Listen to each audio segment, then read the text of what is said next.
teman-teman, Bu Nika ini sekaligus kita bikin konten agar ada ini Bu, ada apa namanya, ada pertinggal lah gitu. Itu juga akan saya wawancarai mereka apa impact dari program pendampingan yang kita lakukan di 5 destinasi super prioritas terhadap apa namanya produk-produk kreatif. Jadi ini benar-benar program ini benar-benar mengisi ruang-ruang destinasi. Jadi produk kreatif itu mengisi ruang-ruang destinasi dan menjadi lebih bagaimana ininya di sana. Siapa punya karya ini? Dijelasin dong. Makanya tadi saya jelasin ini Ini siapa? Ini siapa punya? sampah.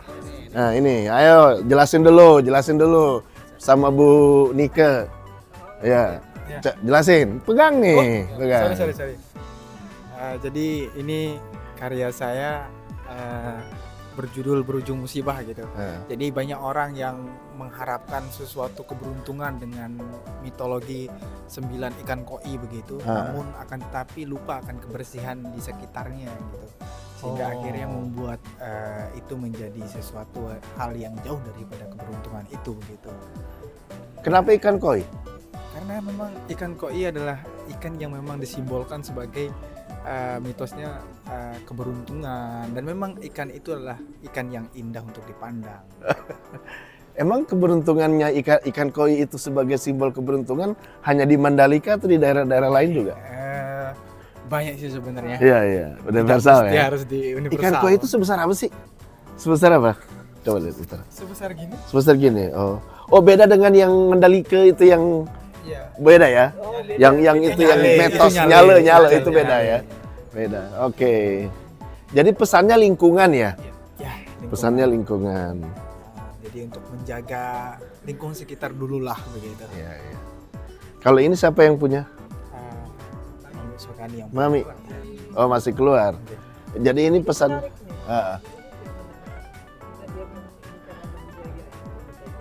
Iya. Sasak ya itu ya.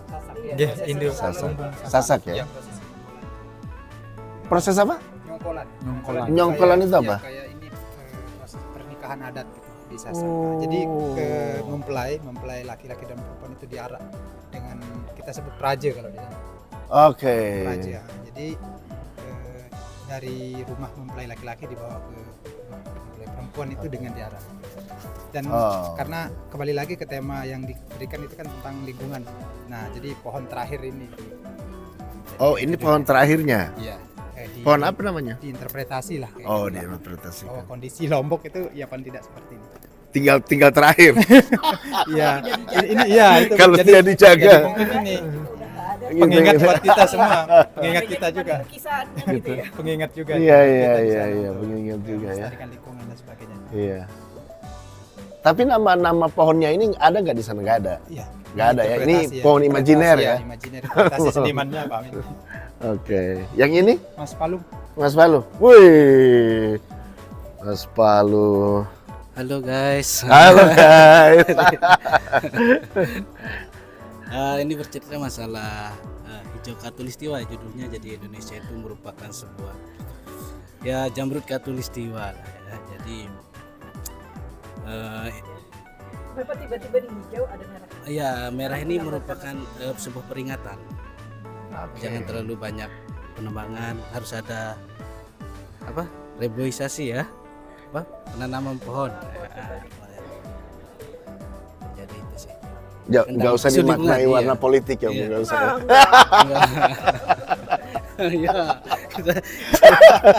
Makna kan tergantung orang yang melihat ya. Betul sekali. Gitu ya. Tapi itu warning ya. Warning bahwa kita punya persoalan dalam pembangunan yang tidak memperhatikan lingkungan, kira-kira gitu. Betul sekali. Di mana kejadian di Lombok atau di Mandalika yang Anda lihat memang ada punya persoalan kalau dalam? Di Lombok sendiri kan banyak, kebetulan saya di daerah pegunungan maksudnya yang dekat Rinjani, jadi banyak hutan di sana. Yang di Tahu Sembalun mungkin atau Sembalun. Dekat Rinjani, bawah Rinjani. Bawah Rinjani ya. Isu lingkungan ya. Yang ini siapa? Ayo Mas Dery. Kita balik ke sini dulu ke karya saya dulu. Oh, ya tadi dicari-cari. Ya nggak apa-apa. Ya, yuk di sini Diulang, ya. nggak apa-apa ya. Sini ya. Oh, yang ini. yang ini aja. Yang ini, oke, nggak apa-apa. Ya. Tadi katanya ada arak-arakan yang mengarak-arakan pengantin ya. Pengantin dari arak-arakan pengantin. Terus kemudian ada pohon ini imajiner yang membawa this is the last thing that we have. Ya. Kira-kira gitu ya? Jadi gini. Karya ini sebenarnya sebuah bacaan saya tentang kondisi lingkungan di daerah. Iya. Khususnya di Lombok Tengah bagian selatan. Heeh. Ya kan kita lihat di perbukitan itu untuk mengantisipasi jumlah wisatawan itu kan dibangun fasilitas untuk penginapan, hotel dan seterusnya. Tapi itu banyak dilakukan di perbukitan. Ya. Dan kita tahu perbukitan itu tempat hutan-hutan kecil. Ya. Dan pohon besar, pohon kecil di situ. Ya. Nah, kenapa dia saya kasih judul pohon besar terakhir. Ya. Jadi ini sebenarnya sebuah perenungan untuk kita untuk peduli lingkungan lah. Ya kan seperti Green Wisata itu kan suatu program yang Iya, memang ya. peduli lingkungan ya. Kemudian kemudian kita melestarikan budaya lokal sebagai sebuah identitas. Nah, kemudian juga memaksimalkan potensi masyarakat lokal juga. Nah, jadi ini sebuah gambaran tentang perundangan kita bagaimana kita juga harus care terhadap lingkungan. Sebenarnya ini isu lingkungan. Iya, sama Seperti dengan itu. ini juga. Persis, tadi. Iya. persis. Cuman saya lebih menekankan ke pohon-pohon yang ada di sekitar pariwisata, pusat The last pariwisata. big trees. Yes, the last big Big tree. tree. Yes. Dan ini pohon imajiner ya? Persis. Saya menggambarkan sebuah pohon yang memang kesannya pohon tua, gitu. Kemudian sudah saling Makanya tadi saling terikat gitu. Tadi nanya gimana ada pohon sebesar ini. Iya. Rasanya enggak. Nggak ada. Iya, nggak ada, karena pohon imajiner. Benar. Ini juga kenapa seperti ada gerabah, ini sebuah identitas di daerah kami bahwa di setiap pohon itu fungsinya sebenarnya ditaruh semacam penampungan air ketika masyarakat mau minum atau haus di perjalanan mereka bisa ngambil. Seperti kearifan lokal lah ya. Mas. Jadi ada kearifan lokal. Persis. Gitu. Nah, ini sebuah penggambaran untuk mengingatkan kita sebenarnya. Bahwa lingkungan kita Persis. sama dengan ini, sama dengan sana. Sama, kita mengangkat isu lingkungan. Iya. Oh, jadi satu seragam ini Iya, lingkungan karena semua. memang kami mendapat konsep green wisata itu. Jadi Wah. kita mengeksplorasi bagaimana supaya Green tourism ya. please, green tourism ya, benar Ah. Bang. Betul. Yang peduli lingkungan, pariwisata yang peduli lingkungan. Gitu ya, Bu Nika. Jadi green tourism itu memang Enggak, karena kan konsepnya adalah memang Oh, green economy. Iya, Jika green economy, pariwisata itu harus menyeimbangkan antara pemanfaatan ekonomi dengan lingkungan supaya nanti sustainable, sebetulnya kan seperti itu. jadi jangan terlalu dieksploitasi malah jadi Karena memang nantinya tidak sustainable. tidak sustainable. Jadi Lanjutan. ya kemudian kan harapan juga ini sebagai warisan untuk generasi berikutnya. Iya, Itu yang penting. oh itu green tourism. Supaya Sustainability ya. Iya. Ini karyanya siapa? Ini dan ini Derry. Derry. Ya, silakan Derry. gambarin apa ini? Iya. Ini sesuai dengan judulnya sih contamination, maksudnya itu seperti tumbuh-tumbuhan yang terkontaminasi gitu. Ini saya gambar ini sebagai perenungan saya sendiri sih sebagai manusia. Saya menggambarkan bahwasannya ini adalah dampak dari sesuatu yang peradaban, maksudnya seperti adanya pabrik dan tambang sebagainya di daerah saya di Sumbawa daerah timur kan ada beberapa tambang seperti aman mineral dan sebagainya. Nah, tetapi dampak yang seperti ini berdampak pada lingkungan sendiri. Iya. Dan kenapa saya gambarkan ini sebagai ini adalah wanita timur, perempuan Wanita timur, apa? perempuan Oh, timur. wanita timur ya. Ya, perempuan. Saya. Ini kan perempuan timur nih. Menurut saya kan timur itu dilambangkan sebagai kemakmuran dan kesuburan. Oke. Tapi dalam segi kemanusiaannya dijadikan sebagai kemiskinan dan kebodohan.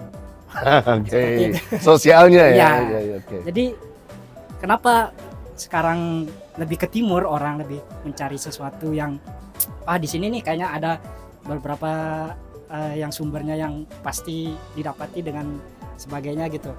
Jadi ini adalah sebagai gambaran aja sih gitu. Nah, timur yang Anda maksud itu Indonesia Timur atau ada barat dan timur seperti Eropa dan Amerika gitu? Lebih ke tepatnya Timur Tenggara.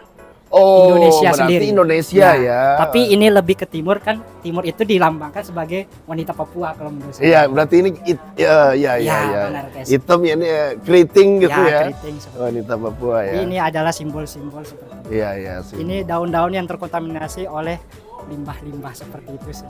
Jadi dia seperti merintih nih ya. Ya, merintih. Ini adalah doa terakhir. Makanya di sini ada beberapa yang berbeda warna. Ini seperti anu terakhir gitu. Doa terakhir untuk alam dan tumbuh-tumbuhan sebagainya.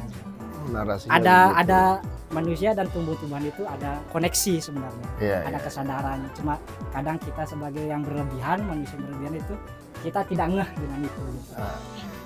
Jadi seperti itu sih. Waduh. Ya.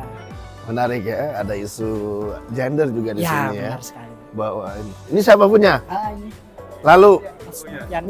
lalu Muhammad Agus Nopiandi. Iya, biasa dipanggil Pian. Nah ini sebenarnya tentang lingkungan dulu sih, isu lingkungan.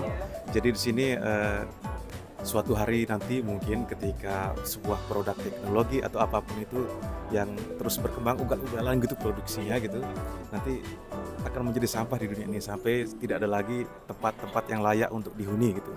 Jadi nanti di sini kan ada bayi sebagai center of interest-nya gitu. Apa itu? Ini bayi ya? Iya, Oh, bayi. ini bayi. Jadi ini kan masih ada benang merahnya itu sebagai tanda kalau dia tuh sedang ingin dilahirkan. Jadi belum lahir gitu.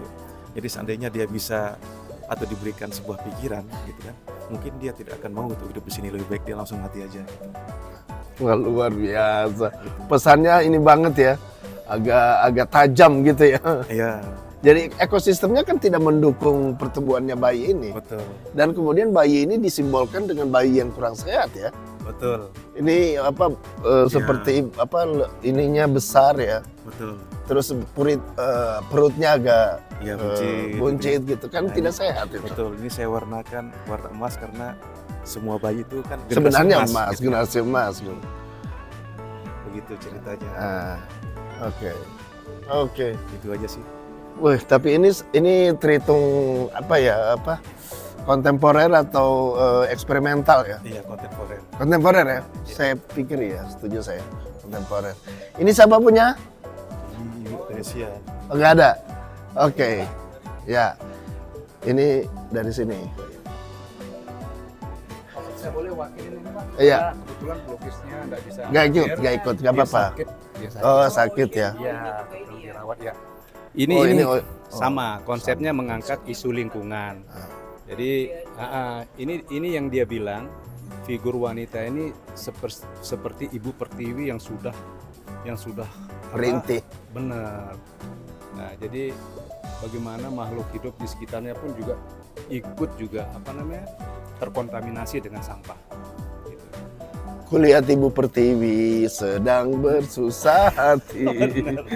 Ya, jadi konsep beliau dia coba mengangkat tema lingkungan yang mengambil model kura-kura. Tapi benar sih, misalnya ini kan, jadi ini laut kan, ini laut. Benar. Ini sampah-sampah yang dibuang ke laut. Persis. Pak. Bahkan ada itu Bu, kura-kura yang mulutnya itu ada Sampah. yang tidak bisa keluar Wah. kan. Barang keras gitu. Iya, Pak, barang ya. keras kayak macam Kaleng. kurung gitu. Oh, gitu. Terus itu terus nggak bisa keluar sampai sekarang. Jadi itu jadi ikonik banget Ikonik. untuk Untuk mengatakan bahwa stop untuk buang sampah di laut. persis luar biasa. Oh gitu ya. Berarti memang satu kesatuan tema yang mau disampaikan itu adalah Iya. ini Ya, juga. Ini pelukisnya. Oke, ini, silakan Mas silakan. Agus. Silakan biar masuk frame. Ya, sebenarnya temanya sama juga isu Iya. lingkungan. Jadi ini judulnya helpless victim, maksudnya korban yang tidak berdaya gitu ya. Akibat dari ulah kita yang membuang sampah sembarangan terus berakhir ke laut. Ya seperti Iya, itu ya. dapat dipahami. Iya, iya. Tapi kenapa ini ada kura-kura kan banyak di sana? Ya ada banyak. Iya. Kalau di sana memang Ada penangkaran juga di Gili, Terawangan itu. ada di Gili. Oh. Jadi kalau tamu atau bule asing datang ke Gili, Ikuti gitu ya. Iya, pengumuman. iya. jadi ada acara seperti pelepasan kura-kura. Mereka dilibatkan semua bule-bule tamu-tamu asing untuk pelepasan kura-kura. Nah, kayak seremoninya rame gitu, langsung serempak pelepas. Jadi sebenarnya itu juga semacam apa sih, penyadaran buat kita ya bagaimana untuk menjaga lingkungan sih. Bagus juga itu. Dan itu dikelola oleh sebuah perusahaan individu kayaknya ya, kayak yang punya hotel, kemudian berinisiasi. Jadi Daya tarik mereka juga. jadi atraksi. Atraksi wisata. Ya, seperti itulah cerita. Dapat 2. Ini siapa punya, bukan? Bukan, Bu. Oke, jadi selesai di sini. Ya, selesai. Oke, selesai di sini. Nah, ini kita udah keliling-keliling lihat apa namanya? Lihat lukisan dari teman-teman yang ikut akselerasi ya. Oh, ini Jadi, apa? program Akselerasi. ini memang nama programnya Bu, akselerasi pendampingan penciptaan produk kreatif di destinasi super prioritas. Nah, di Mandalika yang menonjol itu 2. Musik dengan seni rupa. Ya, musik dan seni rupa. Karena potensinya luar biasa besar. Nah, itu yang saya terus terang to be honest saya nggak ngelihat itu baru ini sadar. kami begini. Tapi gimana? Biasanya ini di karyanya ini ditunjukkan di mana, Pak? Oh, kita mengadakan exhibition di hotel-hotel, Pak. Oh. Terakhir kemarin kami di Hotel Pullman di Lombok Tengah, Mandalika. Pullman. Persis. Nah, itu kemudian kami dirangkul sama disponsorin oleh Pullman. Kebetulan berkaitan dengan event MotoGP itu waktu itu. Iya. Sebulan sebelum MotoGP kita udah pameran, Ah. kemudian puncaknya baru mulai MotoGP. Jadi memanfaatkan hotel untuk menjadi arena pameran. Persis. Galeri di sana memang belum ada. Belum. Nah, berarti justru memang yang Nah, harus- luar biasa, makanya ketika selesai akselerasi, Bu, kami buat komunitas sendiri yang kami sebut dengan Mandalika Art Community. Jadi itu semua seniman Lombok ya yang terlibat sama di akselerasi. Kemudian ada juga seniman luar yang kami coba seleksi mereka untuk masuk ke komunitas. Nah, ternyata direspon di sana, di daerah direspon. Komposisi yang ada di sana senimannya kan sebagian besar ada yang dari akademisi, Pak, dan sebagian dari non akademisi. Nah, ini sebenarnya potensi besar dan itu tersebar dari Mataram sampai ke Pulau Sumbawa. Nah, makanya kami coba membuat, karena inspirasi kami dari itu, akselerasi itu. Setelah selesai program, apa enggak kita bikin nih? Ini udah bagus bener ini. Iya, ada kontinuitas, Bu. Kontinuitas dan ini dikemanakan. Iya, setelah itu dikemanakan 5 tahun memang kami dampingnya 5 tahun. Jadi ini luar biasa. Cuman ya dananya membuat kami tidak bisa di 5-5-nya. Iya pasti lah, Ibu sudah mengerti. Apalagi tahun depan. Apalagi tahun depan, mungkin cuma 1 titik tahun depan, Bu. Kemungkinan ya. Makanya kolaborasi, kayak macam ini kolaborasi. Mendatangkan. Tapi insya Allah manfaatnya dari akselerasi itu kita juga dilihat di pemerintah daerah. Iya.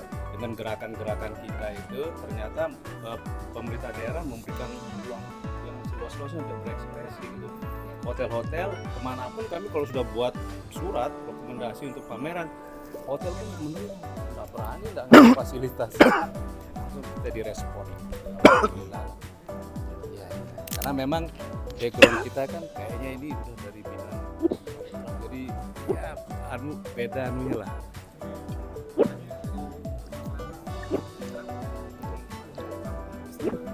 Langsung jadi podcastnya.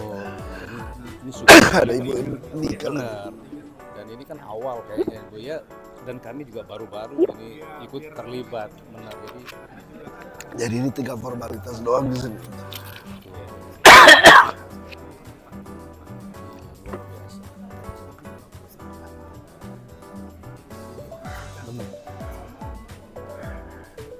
Luar biasa Pak. Kami makanya merasa ini sebuah awal baru untuk kita berkarya lebih bagus lagi di daerah kan. Ternyata memang ya kita diperhatikan lah. Terima kasih. Karena gini, ketika apa tadi di Pullman ya. Benar, di Pullman di. Jadi sebenarnya tujuannya adalah to feel the needs of tourism, itu dapat.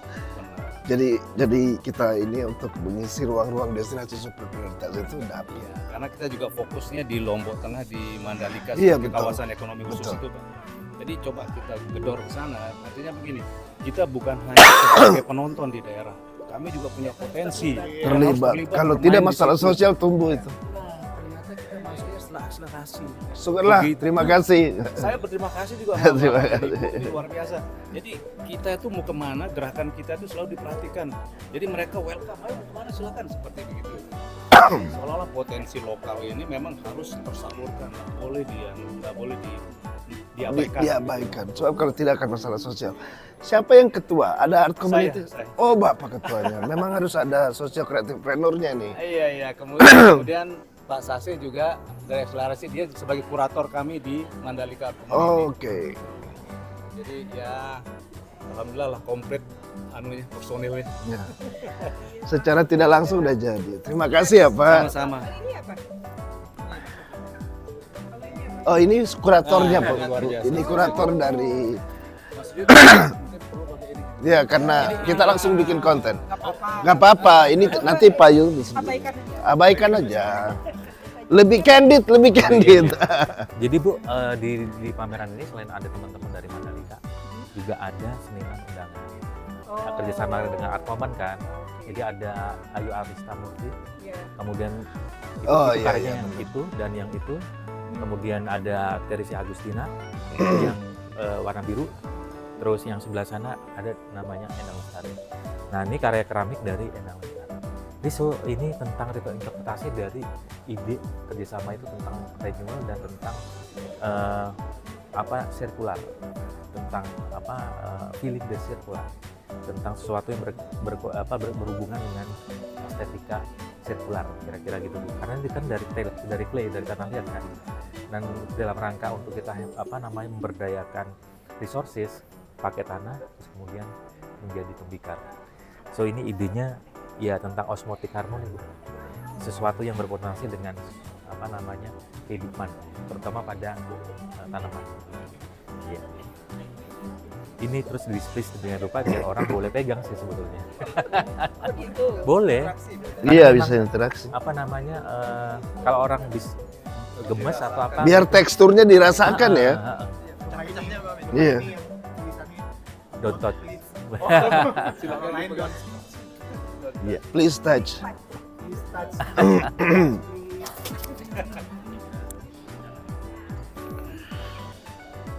Ini luar biasa. Saya lihat fotonya, ininya Pak. Topinya nih. Keren.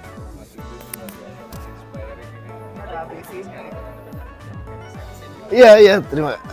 Sama-sama. Karena memang kan dia sampai di distribusinya, sampai kita mau mengawal sampai dikonsumsi, bahkan sampai transaksional terjadi. Mulai dari pendampingan produksi sampai pada pendampingan ketika itu sudah terjual, distribusi dan dikonsumsi oleh orangnya.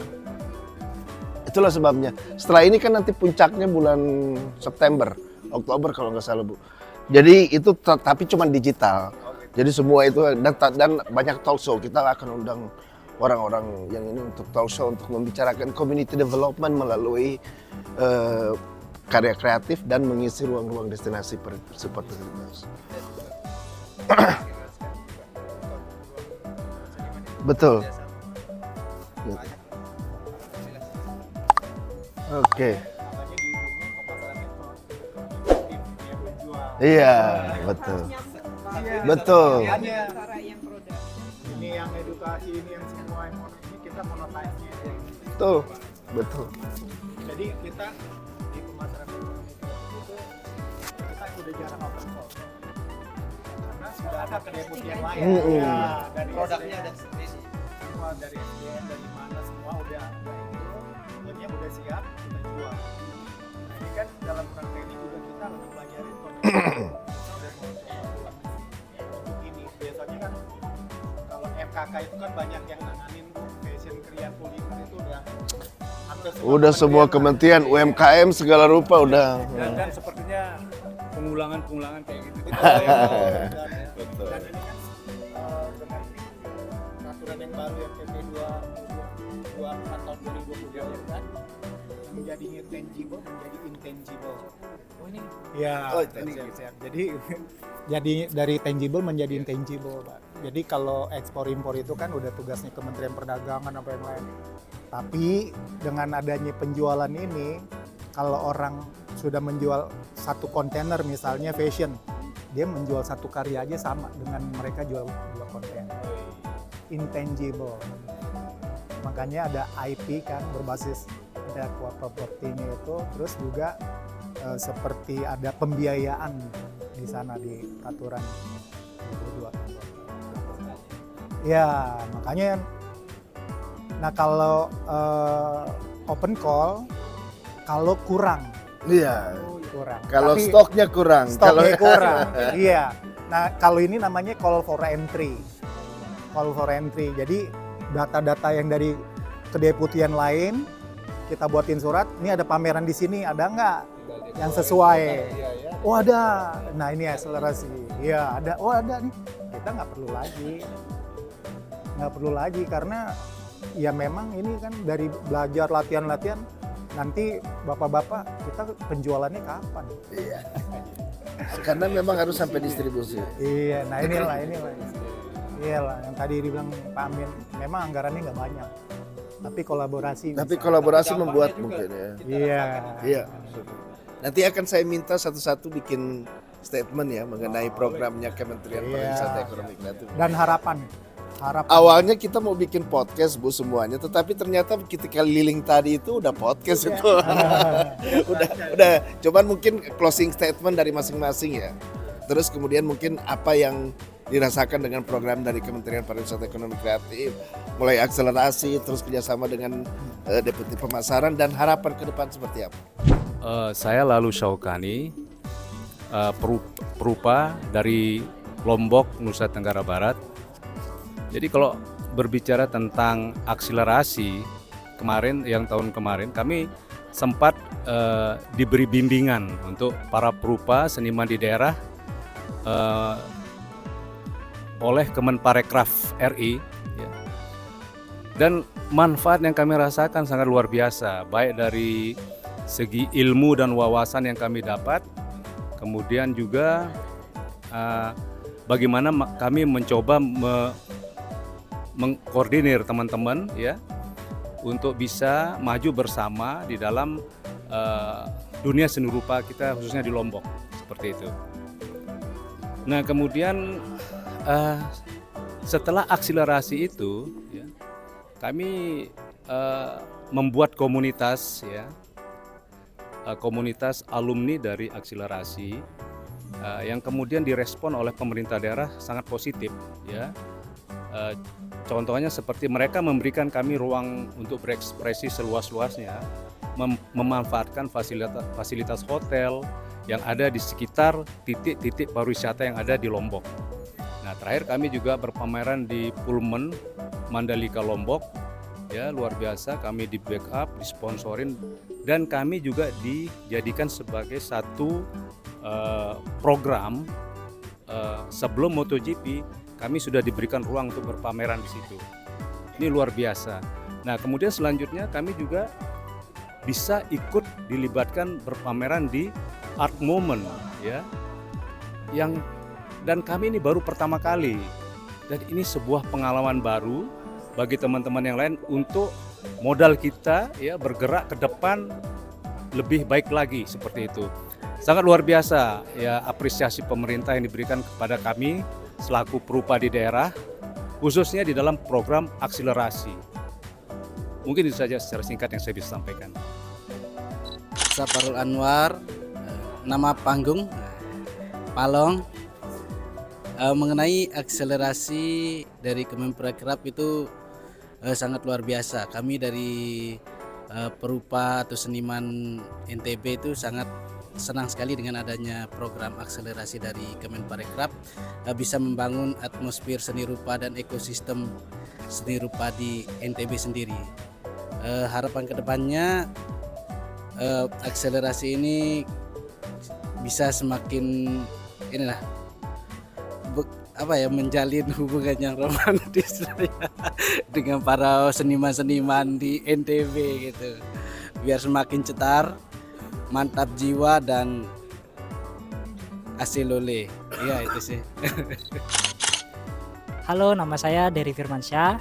Saya berasal dari Sumbawa Besar NTB. Untuk akselerasi bagi saya sangat-sangat membantu sekali untuk kedepannya, khususnya bagi saya sendiri sebagai seniman yang daerah ke timur, yang lebih ke timur lagi. Saya punya pengalaman banyak di sini tentang bagaimana caranya berkesenian dan bagaimana menjual karya atau belajar karya atau bagaimanapun yang ada di dalam karya itu sendiri. Saya banyak-banyak terbantu dalam akselerasi ini. Mungkin kedepannya saya lebih menekankan untuk lebih kreatif lagi, bagaimana cara bekerja sebagai seniman dan sebagaimana kita yang bergelut di bidang ini. Ya, gitu aja sih. Terima kasih. Halo, nama saya Lalu Muhammad Agus Nurfiandi, biasa dipanggil Piat. Saya sangat bersyukur dengan mengikuti akselerasi dari Art Mandalika yang diselenggarakan oleh Kemenparekraf. Semoga itu semoga akselerasi ini tetap berlanjut. Dan kesan dan pesan saya tetap berlanjut dan tetap mempromosikan seniman-seniman lokal. Sekian, terima kasih. Halo, nama saya Agus Setiadi Taranggono. Saya mengucapkan banyak terima kasih kepada program akselerasi, karena dari program ini saya bisa mulai berkarya dengan membuat tema, konsep, dan menangani karya. Bagaimana juga dengan mendisplay karya kami bisa pelajari dari program akselerasi ini. Terima kasih banyak, semoga program ini ada kontinuitasnya di masa depan. Terima kasih. Halo, saya Sasi Gunalan. Saya adalah salah satu kurator di program akselerasi Kemenparekraf. Kegiatan akselerasi yang dilakukan di Nusa Tenggara Barat cukup memberi dampak positif bagi kami, terutama pelaku seni di bidang seni rupa. Pasca kegiatan itu, ruang untuk berkegiatan atau menjalin kerjasama dengan instansi lain juga sangat terbuka dan memberikan ruang penghidupan kepada teman-teman perupa di Nusa Tenggara Barat. Harapan saya kegiatan akselerasi ini tetap berlanjut dan memberikan kesempatan kepada kami di Nusa Tenggara Barat untuk untuk bisa melihat bagaimana fenomena dinamika kesenian di luar dan seterusnya.